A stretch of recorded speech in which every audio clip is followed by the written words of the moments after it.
Assalamualaikum warahmatullahi wabarakatuh, teman-teman semua. Kali ini saya ingin menjelaskan pengalaman saya ketika tes kedua dari tes RBB BUMN di tahun 2024 ini. Nah, sebenarnya banyak yang berubah dari tahun 2023, karena kebetulan di tahun 2023 saya juga ikut ya. Kalau teman mau tahu videonya bisa cek di video sebelumnya. Nah, tapi di tahun 2024 ya, khusus di tes kedua ada perubahan ditambahnya satu tes baru, itu namanya tes learning ability. Ini semacam ketepatan, kecekatan ya seseorang dalam melakukan pekerjaan. Tapi nggak sebagaimana namanya, tes ini berdurasi kalau nggak salah itu 30 menitan ya. Tapi rata-rata mungkin teman-teman yang ikuti tes ini nggak sampai 10 menit mereka udah selesai, termasuk saya, karena yang kita jawab di sana pilihannya nggak ada yang benar dan nggak ada yang salah, dan pilihannya memang ada poin tertinggi dan ada poin terendahnya gitu. Jadi opsinya itu ada jarang, kadang-kadang, tidak pernah, atau sangat sering gitu. Gitulah, dari yang tidak pernah atau jarang atau kadang-kadang sampai tingkat sering, berkaitan dengan tingkah laku atau sikap kita dalam dunia kerja atau melihat cara pandang dunia kerja gitu. Nah, satu hal yang menarik lagi ya dari tahun 2023, karena di tahun 2024 ini kita tetap ada bahasa Inggris, tapi bahasa Inggrisnya itu lebih masuk akal lah, lebih mudah, karena banyak para peserta yang menyatakan demikian.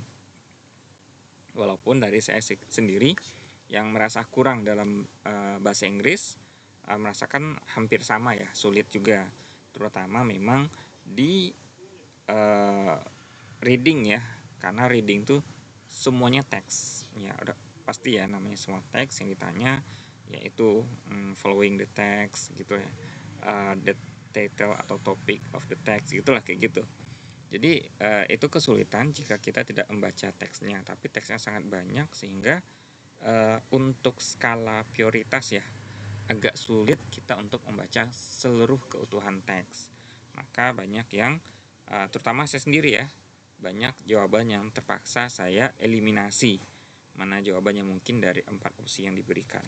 Nah, di yang lain seperti structure ya, atau apa namanya tuh, yang kata-kata yang salah dalam sebuah kalimat ya. Nah, itu masih dikatakan bisa dijawab. Ya, ada beberapa soal yang bisa di golongan mudah, yang dikatakan mudah. Artinya ketika saya lihat, saya tahu oh jawabannya pasti ini gitu. Jadi nggak perlu takut di masalah grammar atau masalah apa tuh yang kalimat, tapi dalam kalimat itu ada kata-kata yang dikatakan salah. Nah, tapi begitu pun ternyata nilai saya nggak terlalu signifikan ya, 461. Ya, saya rasa saya puas ya menjawab pertanyaan ini, walaupun nggak semua pertanyaan berhasil saya jawab dengan baik ya. Dalam artian, ada satu kendala yang sangat banyak dihadapi oleh para peserta, yaitu adalah ketika kita tes, terutama di reading ya. Di reading, itu teks readingnya nggak muncul. Dan alhamdulillahnya, saya itu mengalami hal itu di menit terakhir. Nanti menit terakhir itu tinggal 5 soal lagi mau saya jawab. Nah, tapi 5 soal itu teksnya nggak keluar. Akhirnya ya saya mengambil opsi langsung aja jawab opsi yang saya rasa mungkin itu jawabannya, tanpa ada teksnya. Jadi teman-teman mungkin bisa lihat ya gambarnya seperti ini, saya tampilkan di sini ya. Itu gambar seperti itu, jadi emang nggak muncul yang namanya teksnya, sehingga saya nggak bisa yakin atas pertanyaan atau jawaban yang saya jawab.